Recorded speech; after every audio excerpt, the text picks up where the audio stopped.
Sa loob ng Virginia, isang inabandonang marangal na bahay ay nakalimutan ng mahigit 40 taon. Misteryosong naglaho ang huling nanirahan sa marangyang bahay na ito.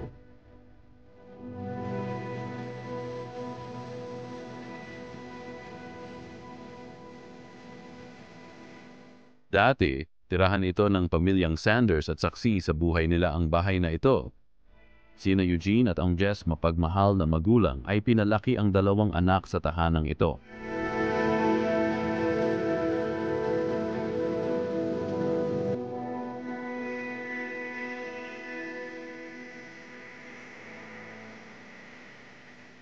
Dati sa hukbong sandatahan si Eugene, ngunit nagbagong landas at nagtagumpay sa insurance business, kaya namuhay silang marangya.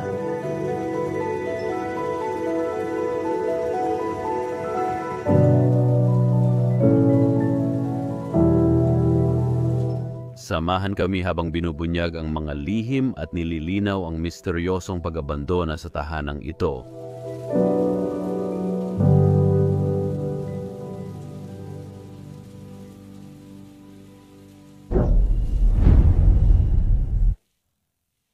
Maligayang pagbabalik sa inyong lahat sa Bros of Decay.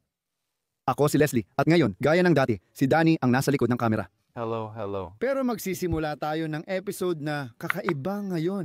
Nasa ibabaw tayo ng isang sementeryo. Pero ito ay nasa likod ng bahay na kukunan natin ng video ngayon at idodokumento ko. Ang tanging kakaiba lang sa sementeryong ito ay hindi ito para sa mga taong nanirahan dito.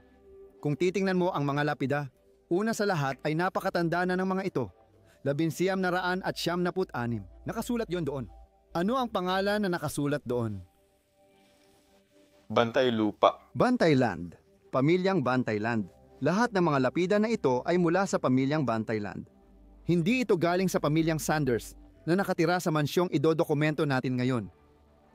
Sa tingin ko, bago pa man tumira dito ang pamilyang Sanders, nandito na ang mga ito. Hindi ako sigurado doon. Kakaiba ang tanong na ito para sa akin. Bakit narito ang mga libingan? Oo, kung hindi mo pa napapansin, ito ay maulan na araw. Muli. Pero nagdadala ito ng espesyal na ambiance dito. Naglalakad kami sa likod bahay papunta sa bahay. Para sa akin, ito ang isa sa pinaka-espesyal na bahay na idodokumento namin sa Estados Unidos. Ang lugar na ito ay inabandona na ng halos 42 taon na ngayon. At lahat ng nasa loob nito ay vintage at luma mula pa noong mga taong 1950, 1960 at 1970. Ang pamilyang Sanders na dating nakatira dito ay isang maharlika at marangal na pamilya at makikita mo ito sa kanilang bahay. Matagal-tagal na rin mula nang huli silang nandito. At sa paglipas ng panahon, nagsimulang masira at magdilim ang bahay. At talagang tinubuan na ito ng mga baging. Gustong-gusto ko ang itsura ng labas ng lugar na ito. Talagang napakaganda nito. Tingnan mo ang harapang porch dito, Danny. Wow, hindi ba't kamangha-mangha ito? Wow. Yung paraan ng pagkaguho nito, parang... Halos nakakapit na lang doon. Baging na bumabalot sa lahat. Hindi na nga halos madaanan ang daan papunta sa harapang pinto ngayon. At kailangan kong aminin na mahal ko ang Hardin. Oh, totoo. Kakaiba ito sa lahat ng bahay na nakita namin sa Estados Unidos. Magandang lugar.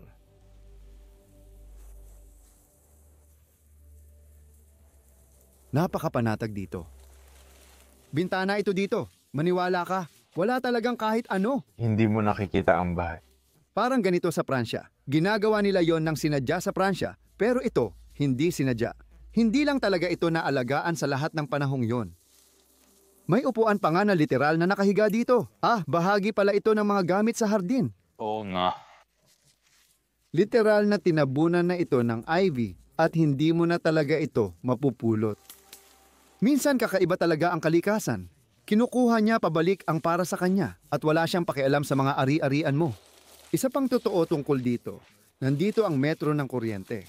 At may kuryente pa rin dito matapos ang 42 taon. Nakikita ko ang mukha mo, Danny. Binabasa na tayo ng ulan. Binabasa tayo kahit nandito sa loob. Oo, kaya dapat pumasok tayo agad. Meron ding compartment sa ilalim ng bahay. kung saan nila nilalagay ang mga gamit sa paghahalaman, lawnmower, at lahat ng gamit para alagaan ang hardin. Sige, nang hindi na patagalin pa, heto ang likod ng bahay. Sa kasamaang palad, hindi tayo pwedeng magtagal sa labas para tingnan ang lugar. Kailangan na nating pumasok, kung hindi, mamamatay na talaga ang kamera natin. May maliit na butas dito sa itaas kung saan tayo pwedeng pumasok papunta sa loob ng gusali. Kakapasok lang natin sa loob ng bahay ng pamilyang Sanders. Excited akong ipasyal kayo ngayon at ipakita kung ano ang naiwan dito sa loob. Ito na ang pinakamakasay-sayang bahay na videohan natin dito sa Estados Unidos. Maghanda para sa isang magandang episode. Narito tayo ngayon sa kanilang porch kung saan sila umuupo tuwing tag-init, taglamig o kahit anong panahon ng taon. Tinatamasa nila ang bahaging ito ng bahay at ang kalikasan na nakapaligid dito. Literal na masasabi mong napapaligiran ito ng kalikasan dahil tumubo na ito sa loob matapos ang matagal na panahon. Ang baging ay totoong halaman na tumutubo sa gusali. Kailangang alagaan kapag itinanim. Kung hindi, sobrang invasive nito at pwedeng sakupin ang buong bahay agad. Sa loob ng 42 taon, sinakop na ng baging ang buong bahay. Dito sa sopa na ito, ang pamilya Sanders, Eugene, Agnes at ang mga bata, sabay-sabay silang umuupo rito at nag-e-enjoy sa lugar na ito. Parang isang pakete ng asukal mula pa nung panahong iyon. Ngayon, sobrang tigas na nito. Wow! Rocking chair, ano ang porch sa Amerika kung wala ito? At kahit isang insekto. Kagamitan para mag-spray ng lason sa mga insekto. Napakagandang vacuum machine kahit dito sa sulok. Electrolux? Siyempre, Electrolux. Ano pa ba ang inaasahan mo? Magandang modelo ito, masasabi ko. Oo, kakaiba ang estilo nila. Oh, at may cordon pa na tumatakbo dito sa taas. Kita mo kung saan mo makikita ang mga kontrol ng vacuum machine. Hindi mo na kailangang yumuko para baguhin ang kahit ano dito. Medyo marangyang modelo ito, masasabi ko. Heto kung para saan ang pintong ito. O tingnan mo yan. Mayroon pa silang panlabas na palikuran dito sa porch. Kitang-kita mo talagang napakayaman ng mga taong nakatira dito. Nagkaroon ng kumpanya ng siguro ang pamilya Sanders matapos tumigil ang ama sa pagiging militar. Gusto pa rin niyang may magawa sa buhay kaya itinatag niya ang Sanders Insurance Company.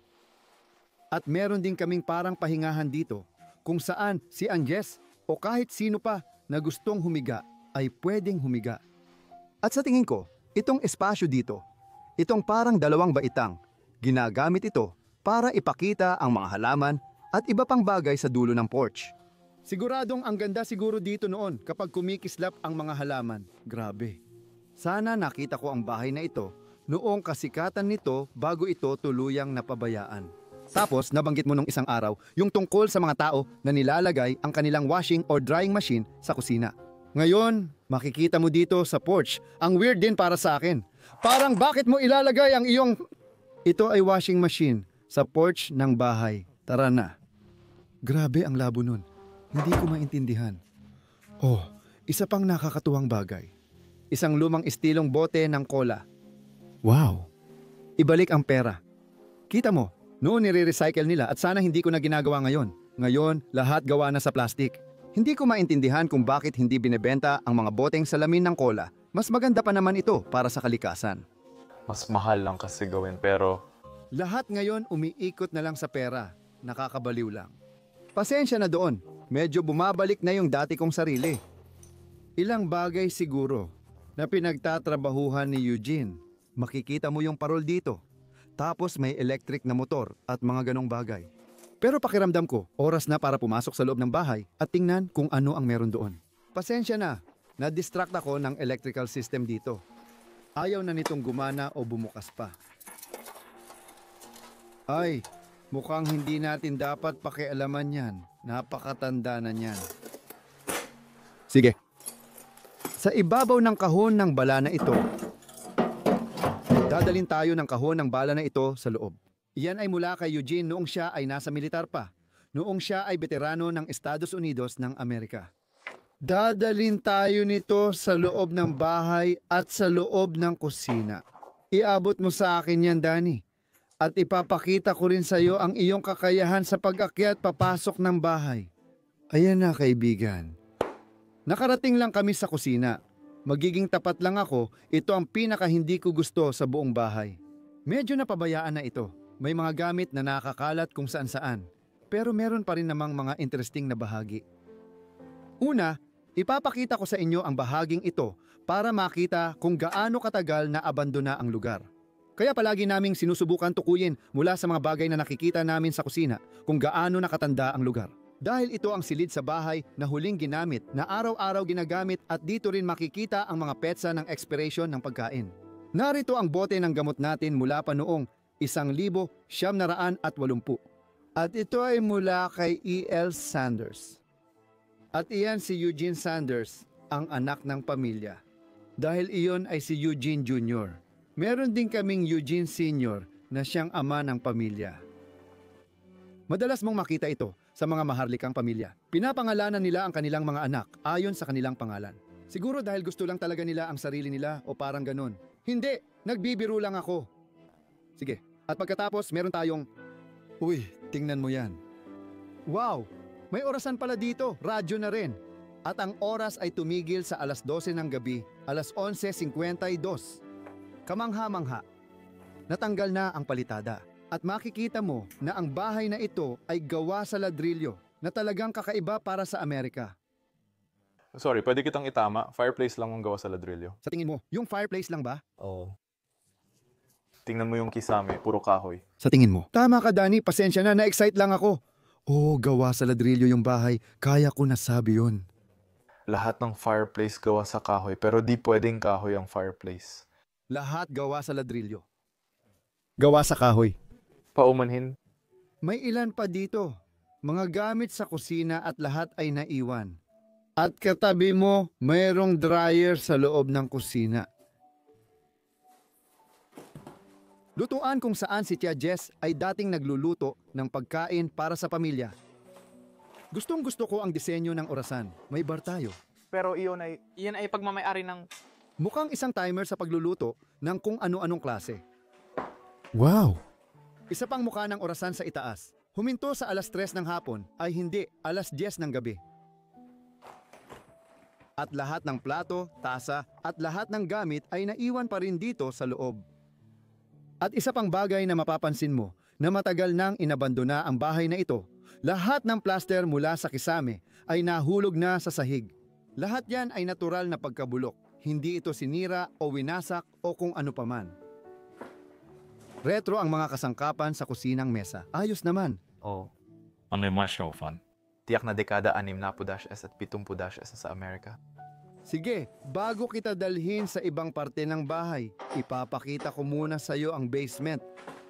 Hindi karaniwan para sa mga bahay sa timog na may basement. Pero dito makikita ang hagdanan papunta doon. Sige, dahan-dahan tayong bababa. Tuklasin natin ang loob ng nakalimutang espasyong iyon. Ito ay isang lugar na hindi pinapasok ng karamihan sa mga manlalakbay. Tingnan mo yan. Wow, nagkakagulo na lahat dito. At makikita mo na lahat ng mga bagay dito ay napakatanda na. Gusto mo munang pumunta dito para ipakita ko sa iyo ang bahaging ito?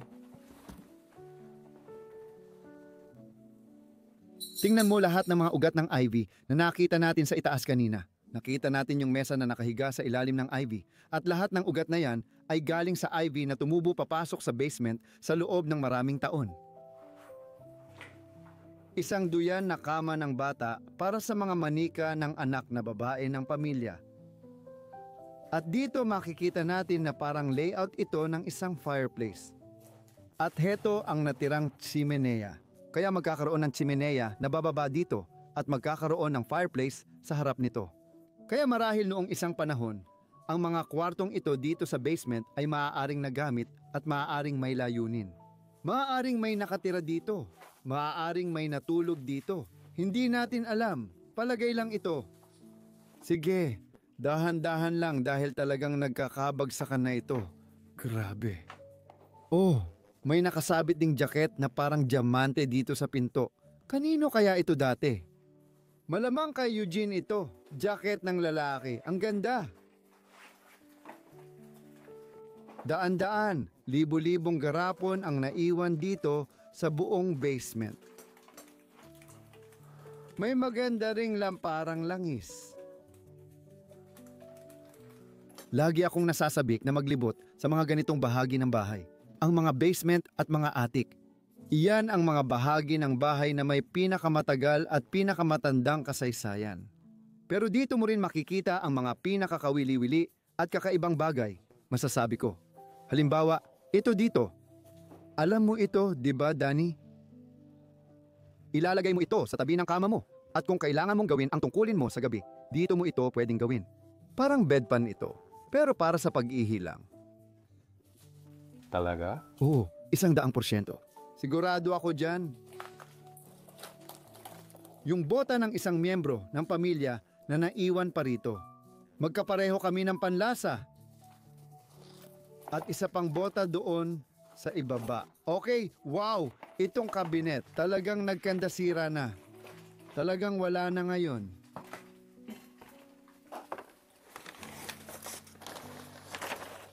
Anong taon kaya itong dyaryo? Ngayon, interesado na talaga ako. 1937. Grabe, bago pa mangyari ang ikalawang digmaang pandaigdig ito. Ganun nakatanda ang basement na ito dito. Bumibigay na talaga ang buong pader. Makikita mo sa likod ng pader, may itim na layer ng mga ladrilyo. Siyempre, hindi mo pwedeng gawin ang basement. Gawin mong kahoy ang basement para hindi ito mabulok. Totoo yan. Naku po, mag-ingat ka ng husto habang dumadaan dito. Ay grabe. May cabinet dito. Wala namang masyadong interesting doon. Pero interesado ako. Oo, nakita ko ang kwartong ito. Ay grabe. Una, napansin ko ang mga bote sa sahig. Ito ay White House. Oh, ito ay suka ng bahay. Ang dami talagang bote niyan. Kaya magtataka ako kung anong pamilya ang gagamit ng sobrang daming bote ng suka. Ang weird. Mag-ingat ka ng mabuti. Ano nga ulit tawag doon? Alam ko yung Dutch na pangalan, pero alam mo ba yung pangalan? Itong bagay na to? Oh. Ikaw para takutin ng mga bukirin. Para takutin, paalisin ang mga ibon. Panakot sa uwak. Panakot sa uwak. Wow. Siguro ito ay luma ng panakot uwak. Tingnan mo paano nila ginawa. At ito ay magre-reflect sa araw at pagkatapos ay matatakot ang mga ibon at lalayo sila. Maganda pagkakagawa nila para sa akin. Hindi pa ako nakakakita ng panakot ibon sa loob ng isang abandonadong bahay. Ito ang unang beses ko. Ako rin. Pareho pala tayong first time. Kaya kailangan nating mag-explore sa mundo para makakakita ng bago. Dahil napaka-Amerikano niyan. Hindi mo masyadong makikita yan sa Europa, masasabi ko. Siguro sa Portugal. Oh. Pero sa Belgium, hindi ko sila nakikita kahit kailan. Madalas naming ilagay ang CD na may barya sa taas ng puno dahil nagre-reflect ito. Kaya gumagamit kami ng mga device na parang kanyon na nagpapaputok kada ilang minuto. Nagpapaputok sila ng kanyon, kaya nagliliparan ang mga uwak sa bukid. Medyo advanced ito. Oh. At dito sa sulok ng kwarto, meron din tayong daan-daang garapon na nakatayo doon, lahat walang laman. Akala ko dati, nilalagay nila rito ang jam, pulot, at iba pang ginagawa mula sa mga bukirin dito. Wow! Pwede ko bang ipakita itong bagay sa kanto? Oo naman, syempre. Ano ba ang... Salamat sa Pepsi Spirit nakalagay dyan. Iyan pa rin ba ang kasabihan na ginagamit nila ngayon? Sa tingin ko, hindi na. Interesado rin ako sa aparatong ito dito. Ay, napakabigat nito. Sobra. Pero parang centrifuge o press ito. Hindi ako sigurado kung saan ginamit ito. Hindi man alam kung anong pagkain ang gagawin, pero tiyak na gamit ito sa pagpiga dahil may likidong pagkain na lumalabas. Siguro para sa ubas, pero hindi ako sigurado. Pakiusap, ipaalam nyo sa akin kung may nakakaalam kung para saan ang aparatong ito. Isa rin itong panangga sa fireplace. Wow! Siguro nasa itaas yon, sa isang bahagi ng bahay. Sige. Palagay ko, naipakita na natin ang basement pero mag-ingat tayo. Kailangan pa nating lumabas at ayaw nating mahulog. Ay, isa pa pala, pasensya na. Heto ang patungan ng Christmas tree. Dati itong nasa loob ng bahay. Napakatanda na nito. Sige, Dahan-dahan akong aakyat mula sa basement at pagkatapos ay ipapakita ko sa inyo ang itaas ng bahay. Tara doon.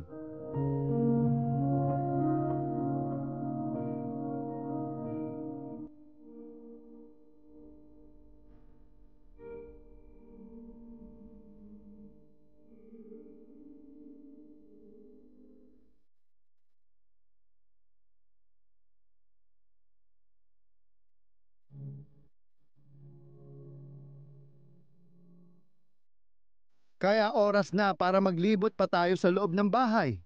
At ang susunod na kwarto ay ang kainan kung saan si Anges ay dating naghahanda ng pagkain at inihahain ito sa pamilya, sa asawa at mga anak pagkatapos ng mahabang araw ng trabaho at pag-aaral. Makikita mo dito sa kwartong ito, talagang nagkakabagsak-bagsak na. Gusto ko kung paano natutuklap ang pintura sa kisame o yung wallpaper na inilagay doon. Talagang napakaganda. Grabe. Tingnan mo to. Ay, may fireplace pala sa ilalim nito. Ay, at napakaganda pa. Sa tingin ko, gawa ito sa cast iron. Oo. Tingnan mo, Ziegler. Napakagandang makina. Pasensya na rito. Kaya, gusto ko na nilagyan ko ng kurtina para matakpan yon kahit hindi ko alam kung bakit. Magandang display cabinet dito sa gilid na ito. At pagkatapos, ang dining table sa gitna ng kwarto. Kompleto pa rin ito na may 4 na plato para sa batang lalaki at batang babae na nakatira dito. Pati na rin sa mga bisita at sa kanyang asawang si Eugene. Wow! Gusto ko laging makita ang nakaayos na mesa sa mga abandonadong lugar. Kadalasan, mga litratista ang pumapasok dito para ayusin, pero minsan mula pa noong may nakatira pa rito ito. Gusto ko talaga ang upuan sa sulok. Maliit na upuan para sa paninigarilyo, may ashtray sa kaliwa. Tansong ashtray na may isa pang sigarilyo na naiwan pa roon. Hindi ko alam kung para sa dating may-ari iyon o hindi. Pero napakaganda nitong tingnan sa ganoong paraan. Ang baging sa ibabaw, bintana sa likod at pagkabulok sa itaas nito. Narito ang larawan ng isang tao. Isang binatang lalaki. Maaaring si Eugene ito. Si Eugene Jr. At mukhang nasa Navy siya, base sa kanyang suot. Wow! Gusto ko to. Magandang drawer dito. May mga magasin sa ibabaw nito. Bill Boatman at kumpanya. Magasin tungkol sa pangangaso. Sa tingin ko, mahilig din ang may-ari ng lugar na ito na pumunta sa mga bukirin at kagubatan para mangaso. Mayroon ding larawan at sa tingin ko ito ay tungkol sa mga alamat ng bansa ng Olanda o mula sa Netherlands. Makikita mo ito sa windmill at estilo ng bahay, pero sa kabuuan, maganda lang itong larawan. Ano ang kailangan nating pagdesisyunan? Mayroon bang kakaiba o interesante dito? Wala naman talaga. Bukod sa magandang bahay dito, ilagay mo ang kabayo sa gilid. Pwede mong tingnan ang bahay sa ilalim ng larawan dito. Gusto ko yan. Wow, napakakalma. Sige. Tara na. At tingnan mo to. May mga nakakalat na karayom dito. Wow! Tumanda ng husto si Anges at dito siya nanirahan hanggang sa huling tao. Pasensya, mali ang nasabi ko. Si Eugene ang nanirahan dito hanggang huli at inalagaan si Anges. Naniniwala kaming nagkasakit si Anges sa huling bahagi ng buhay niya. Pero hindi kami sigurado kung ano ang nangyari kay Eugene. Narito kami ngayon sa harap ng pintuan ng bahay kung saan lahat ng tao ay pumapasok at tinatanggap sa loob ng bahay. At ang nakikita natin dito, nakasabit sa kanan, ay ang marangal na paglalarawan, ang crest na tinatawag nating sagisag ng pamilya Sanders. Wow! Dito tayo tatayo, katabi mismo ng pinto. Gusto ko yan. At interesado rin ako sa kasangkapang ito na nakatayo dito. Parang ganito. Oh, Parang upuan, isang bangko sa pasilyo na may salamin kung saan pwede mong tingnan ang sarili mo sa umaga at makita kung maayos ka. Sa ibaba, may compartment na tingin ko doon nila nilalagay ang coat, scarf o ganoong gamit. Pero ngayon, may iba ng mga bagay doon. Mga pangkaraniwang gamit lang. Wala namang talagang interesting. Ano to? Wala akong alam. Mukhang likod ito ng bomba. Para sa akin, parang chimenea ito. Oh, baka galing sa bubong. Di ko alam. Kino-question ko ang sarili ko. At syempre, dito rin sa kwartong ito, may kamanghamanghang kasangkapan. Isang bagay na parang galing mismo sa isang palasyo o kastilyo, masasabi ko, o isang malaking manor. Gustong-gusto ko ang tapiserya at paggawa ng kahoy dito.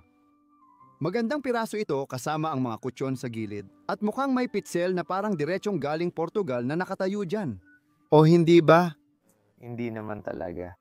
Saan mo ilalagay ang alak sa loob ng bahay? Hindi, Amerikano yun. Si E. Downing ay nagbebenta at nagtatago ng alak dito, pangkalahatang ministry. Sige, may bote ng alak pero sa kasamaang palad, basag na. At isa pang pintura. Isang malaking kastilyo dito, sa kung saan mang bahagi ng mundo. Kastilyo ba yan o mga windmill? Mga wasak na windmill? Oh, hindi ako sigurado. Nakita mo ba yung mga kanyon na nakausli mula doon? Kita mo, yung mga kanyon? Lahat ng mga kanyon. Dahil may barkong pirata sa likod, may isip kong kastilyo ito. Wow, sige. Panahon na para tuklasin ang sala. Nagtipon ang pamilya tuwing gabi. Umupo lang, magkwentuhan tungkol sa araw.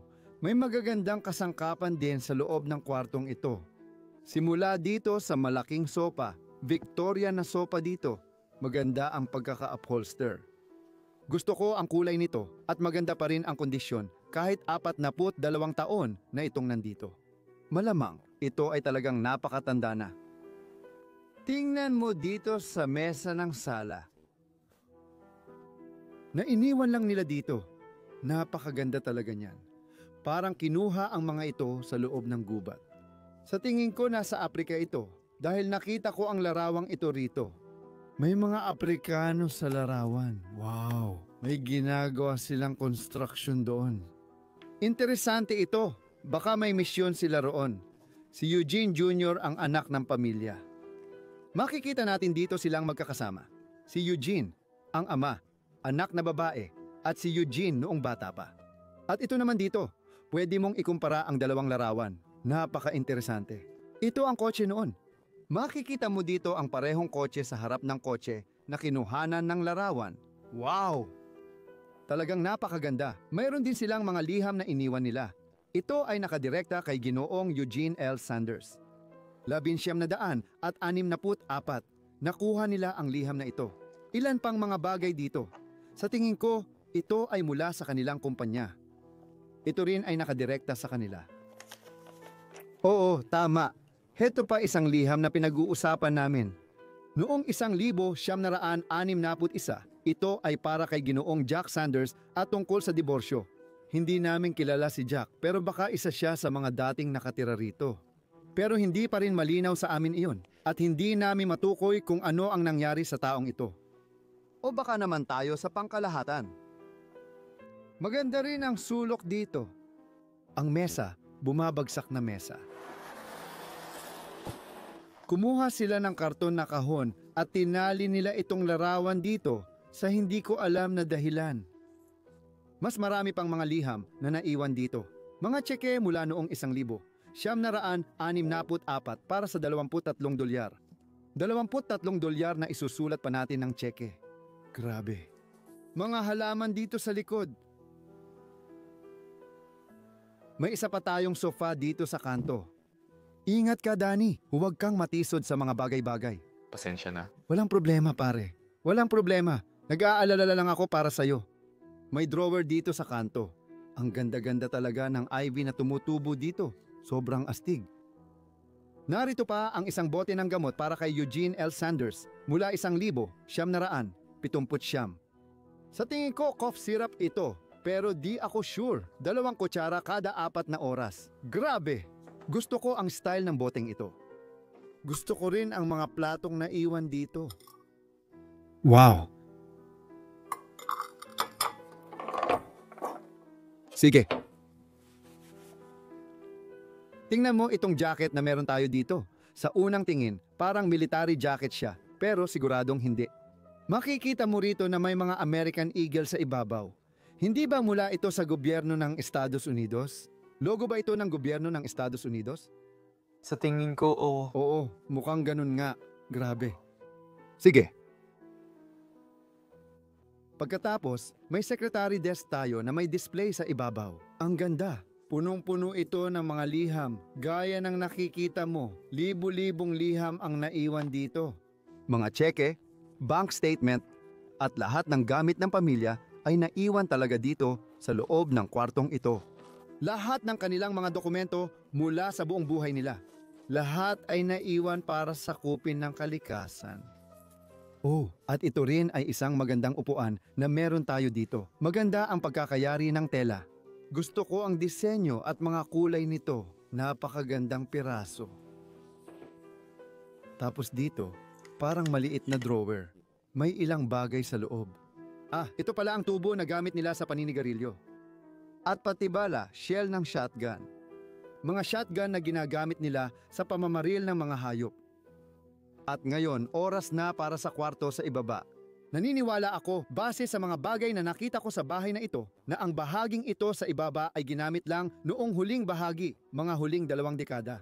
Pero ang itaas ay hindi na nagamit mula noong 1,960 pataas. At naniniwala ako na ang huling nakatira sa bahay na ito ay dito natulog sa loob. Malamang si Ginoong Eugene iyon. Tingnan mo ang kwartong ito. Ayos pa ang kama. Nasa dulo pa rin ang mga unan. Maganda rin ang frame ng kama. Makikita mo dito. May larawan ka sa kanan dito. Malamang galing sa kanilang mga ninuno. Isang taong mahalaga at di malilimutan na gusto nilang isabit. Grabe naman. Sobrang kakaiba. At dahil gawa sa kahoy ang bahay, pwedeng pumasok mismo ang mga ugat ng puno dito sa loob, ang mga ugat ng ivy. May gumawa rin ng magandang kumot na ito. Lahat ng kulay ay nandyan. Sa upuang may tapis. At narito ang tokador. Pero pati ang pangahit ay naiwan pa rito. Nandito pa rin ang suklay at ang pangahit. May mga suklay si Ginoong Eugene. Pati hairpin nandito na rin. Maganda ang hairpin na ito.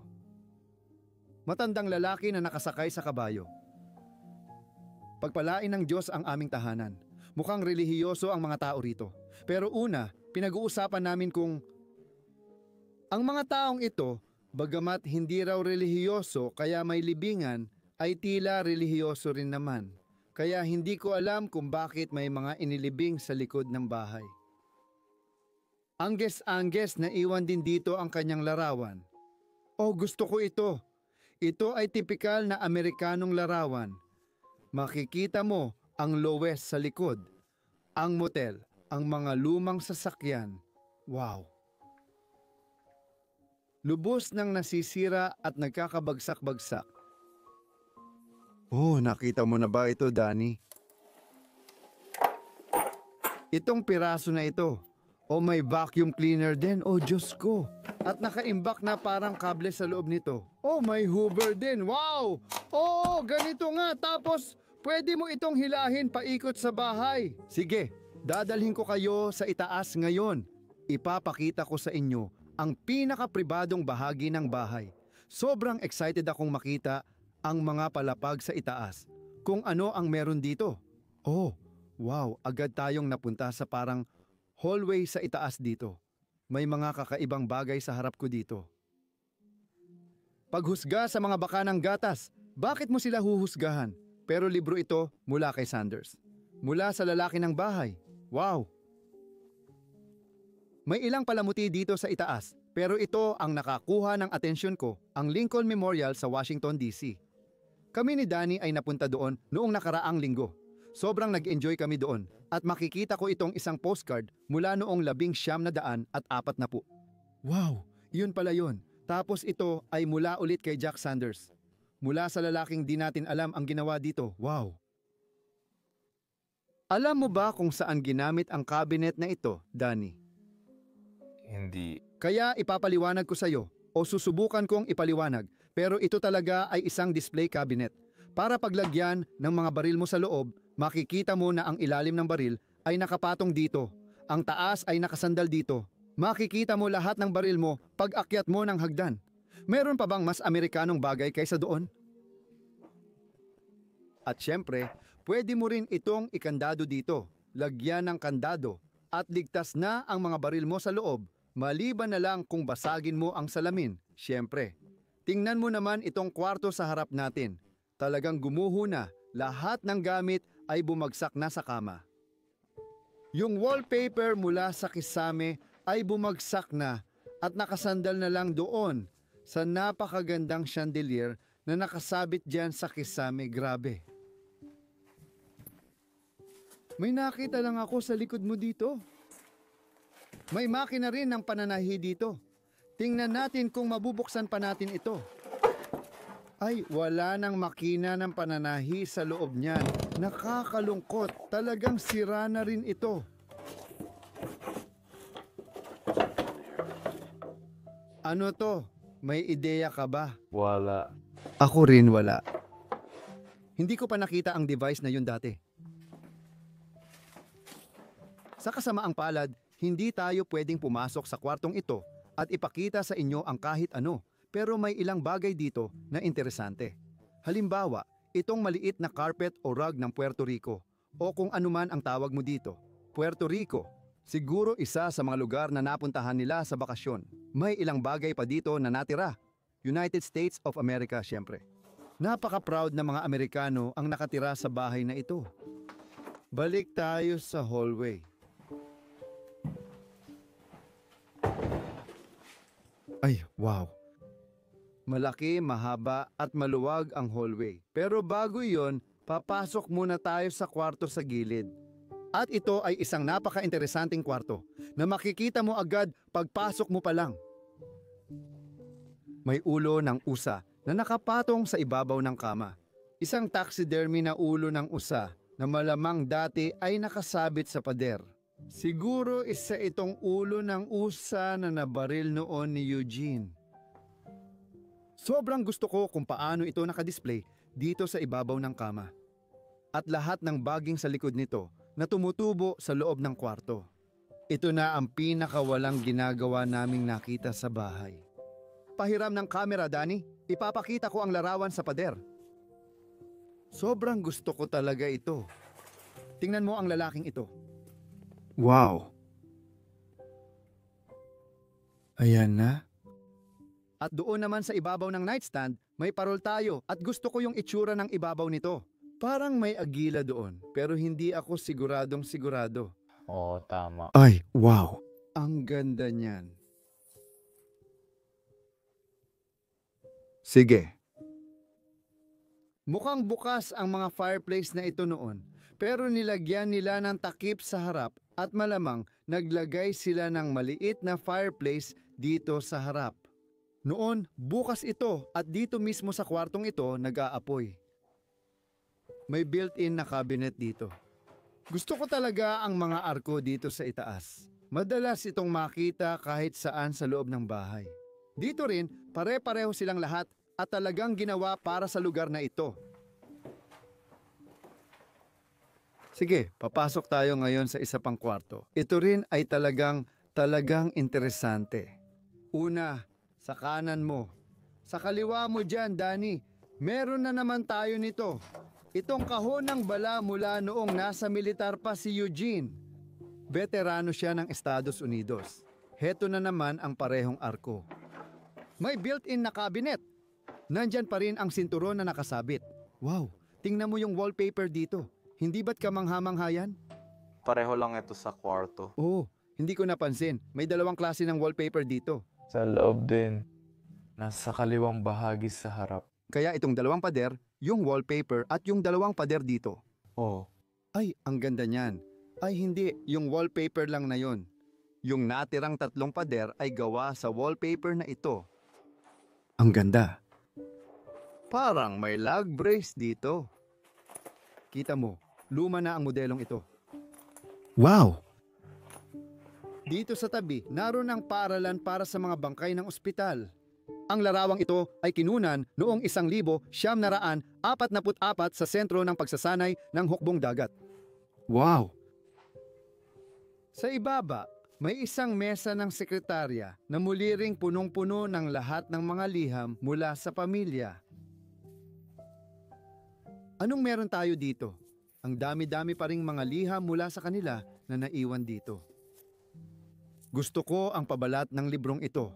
Layuan mo ako, Joe! 25 sentimo lang ang halaga nito noon. Wow!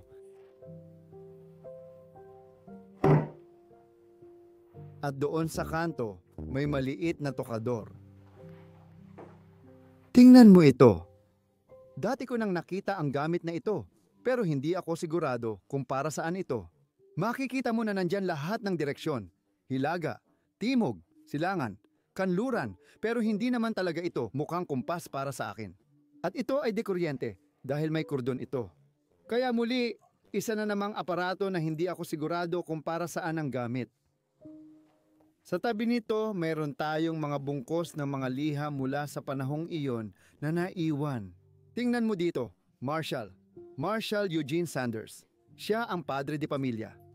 Lahat ng mga liham na ito ay para sa kanya sa paglipas ng panahon. Meron pa tayong liham dito, buong kursibo ang sulat. Tingnan mo ang emblema sa itaas. Gusto kong pumunta sa bayan at gubat. Hindi talaga ako magaling magbasa. Kursibo pa, kaya hindi ko nasusubukan. Ang ganda. Upuan mismo sa harap ng kama. Ang disenyo ng upuan ay kahanga-hanga. At makikita mo itong kama mismo sa harap natin dito. At parang lumulubog ito ng kaunti palayo. Oh, habang tumatagal. Ayos pa rin ang ayos ng kama, pero lumulubog na ito. Nabasag at bumagsak na ang mga tabla sa ilalim sa pagdaan ng panahon. Gusto ko na may isang ugat lang ng ivy. Oh, Diyan. maganda. Hindi pa ako nakakakita ng ganito dati. Kailangan mo talagang pumunta sa Instagram at tingnan ang mga litrato na ginawa ni Danny sa loob ng bahay na ito. Hindi ako ang kumuha ng mga litrato. Hindi ko inaangkin ang kredito. Si Danny ang gumawa niyan. Kaya bro, salamat. Lahat kayo, tingnan nyo ang mga litrato. Siguradong magaganda. Di ko pa nakikita. Alam mo ba kung ano ito? Pabango? Hindi, teleskopyo ito. Teleskopyo ba ito? Pwede mong tingnan dyan. Nakikita mo ba ang barko dyan? Barko ng mga pirata. Oo. Hindi yan. Oo, teleskopyo nung panahong yun. Grabe. May ilang bala pa ng shotgun na natira dito. At isang gamot pa sa ubo. Oh, magkano? 19,82. Diyos ko. Nagbago lang ang petsa ng bahay mula 19,000 at 80 hanggang 19,082. Na siyang huling petsang nakita ko dito sa loob. Diyos ko. At dito sa tabi nito, mayroon pa tayong isa pang duyan na upuan. Isang upholstered na duyan na upuan. May mga jacket na nakapatong doon sa ibabaw. Wow! Nandito ulit tayo sa pangunahing pasilyo ng ikalawang palapag. At may ilang interesting na bagay akong gustong talakayin dito. Una sa lahat, itong mga ice skates na ito. Medyo curious ako makita to dito. Kasi sa Virginia, hindi naman ganun kalamig, masasabi ko. Kaya, hindi ako sigurado kung nagyayelo ang mga lawa dito. Pero malamang, nagyayelo nga kung nasa loob ng bahay. Gusto ko mag-ice skating dito. Nakatry ka na bang mag-ice skating? Hindi pa. Gusto mo bang matutunan yon? Hindi. Hindi. Bakit hindi? Ayokong mahulog sa nagyayalong lawa. Hindi, salamat. Si Danny ay isang tao ng mainit na panahon. Oo. Scrapbook na malamang ay ginuhitan niya. Maganda. At naniniwala ako, Danny, na makikita mo ang dalawang chimenea sa gilid dito. Sa tingin ko ito ang bahay bago ito i-renovate. Pero baka hindi rin. Sa tingin ko nagkakamali ako tungkol dito. Oh, nakasulat dito NGOTON. Malamang Washington. Kaya maaaring nasa Washington ang bahay na ito noon. Fort Upright. Oh, siguradong hindi ito dito. Pasensya na, siguradong hindi ito dito. Mga medyas para sa ice skating, pangingisda, golf at pangangaso. Lahat na iwan dito. Wow! May ilan pang bagay dito. Panahon na para pumasok sa huling kwarto. Ulitin natin, tingnan ang arko sa taas. Pareho yan sa lahat ng palapag dito sa itaas. Pero dito tayo papasok sa pinakabulok na kwarto. Ay, hindi. Pasensya. Yung isa pa pala ang pinakabulok na kwarto. Pero interesting din itong kwarto sa bahay. Pwedeng mapuno ng mga guho mula sa kisame ang buong kama dito. At ito namang nakasabit dito sa gilid ng kama ay isang bag na ginagamit para ilagay ang baril at kunin ito kapag manghuhuli. Wow! Makikita mo ang isa sa mga wallpaper na may larawan ng bahay doon. Ang ganda nitong tingnan. Tapos ang kwarto mismo. May vanity doon sa likod. Malamang pambabaeng banyo ito. Mag-ingat ka, naglalakad ka sa guho. Lalagyan ng sapatos. Ilagay mo ito sa loob ng sapatos mo at ayusin mo. Mga nakakaintrigang bagay dito sa itaas. Muli, may fireplace din dito. Oh, larawan ba ito o iginuhit lang? Hindi ako sigurado. Ay hindi, guhit talaga yan. Dalawang lalaki sa isang kano kasama ang aso nila. Sagsagwan sa lawa. Muli, isang magandang upuang yantok dito. Tipikal na Amerikano. Ang dami na nating nakita ng ganito. Hindi natin ito literal na makikita sa Europa. Minsan, sobrang bihira lang kaming makakita ng upuang yantok. At ang pinakamalaking telebisyon na nakita namin sa loob ng bahay. O baka ito lang talaga ang meron. Isa lang talaga. Wow! At dito lang sa loob ng kwarto na ito, sabi ni RCI Victor Jan. Maganda! May mga damit pa rin dito sa loob. May pantalon pang nakasabit sa aparador. Siguradong gamit ito para sa pangingisda o pangangaso. Malamang kay Eugene pa ito noong araw. Larawan ng isang dalagang kasama ang kanyang aso. Gustong gusto ko ito. Napakagandang piraso. Grabe.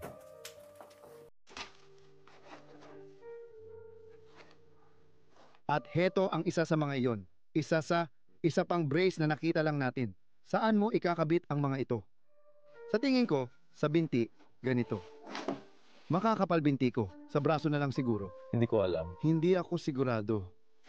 Sa tingin ko para ito sa braso at pulso pero hindi ako sigurado. Sa tingin ko, ganito siguro, Denny. Pagkatapos, ilagay mo lang ito sa ganito. Huwag mong sabihin para sa lawin yan. Oo, siguro. Ganito ba ang ibig mo? Oo, sa tingin ko. Hindi ako sigurado. Huwag mo akong ikot yan. Huwag mo rin akong ikot, pero baka tama ka. Oo, mukhang ganun nga. Pagkatapos, ikakabit mo ito dito ng ganito. Pagkatapos, paikot sa hinlalaki mo at higpitan. Oh, baka para ito sa lawin. Oh. Magandang pag-iisip. Magandang pag-iisip. Salamat. Oh. Oh. Ito marahil ang kabilang bahagi ng usa na nakita natin sa kwarto. Ang balat ng hayop, isang alpombra na gawa sa balat ng hayop, ang nakalatag dito sa kwarto. Sige. Isa na lang parte ng bahay ang ipapakita namin sa iyo. Yan ang attic. Dito tayo papasok. Samahan mo ako sa itaas at tingnan natin kung anong natira doon.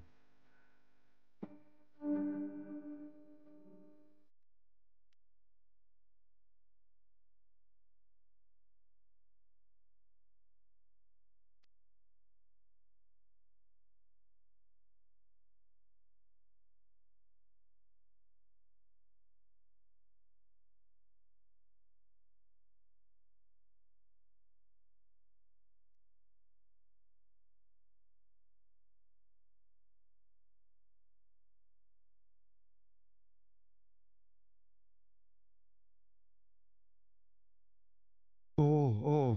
Nandito na tayo sa attic. Kita mo, bukas na bukas ang buong kisame.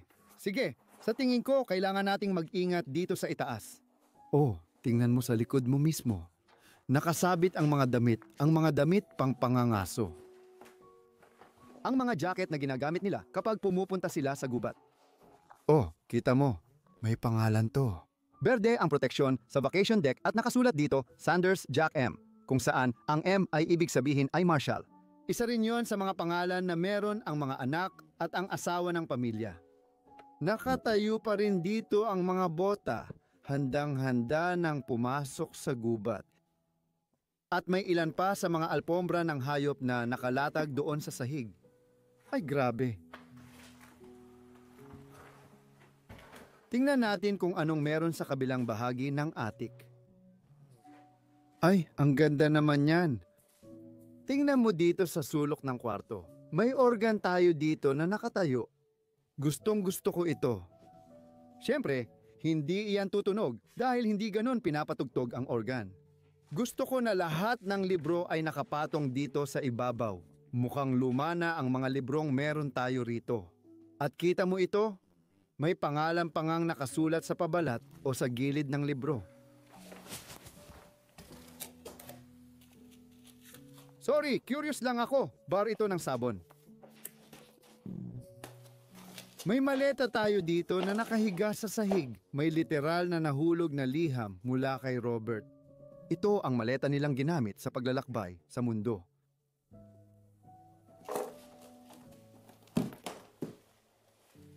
At syempre, may baul ng pirata. Isang bagay na palagi mong makikita sa mga attic nakatayo dito. Saan galing ang bandilang ito? Wala talaga akong ideya. May naiwan ditong kahon ng sigarilyo. At ito ay punong-puno ng daan-daan. Baka nga libu-libong dyaryo, liham at mga dokumento sa loob nito. Ay grabe. Sige. Ay gusto ko rin ang labas ng baul. Nakita mo ba yon? Hindi ba't napakaganda nito? Sige, hayaan na lang natin ang ganyan. Napakasama ng kalagayan ng attic. Pre, yung lalagyan ng kandila. Pati na rin yung duyan na upuan dito sa attic. Tinitingnan ko ang bag na ito, di ako sigurado sa laman, pero nag-imbak pala sila ng wallpaper doon. Ito yung Seabrook na dekorasyon o pantakip sa pader. Nasa orihinal na balot pa ito. Kaya umorder sila ng isang pirasong wallpaper noong panahong iyon at hindi man lang nila binuksan. Nandoon pa rin ito. Wow! Gustong gusto ko yan, orihinal pa at galing Memphis. Memphis, Dallas, Miami, Charlotte, Jackson, Atlanta. Wow! Sige, pumunta na tayo sa kabila. Tingnan mo lahat ng ito.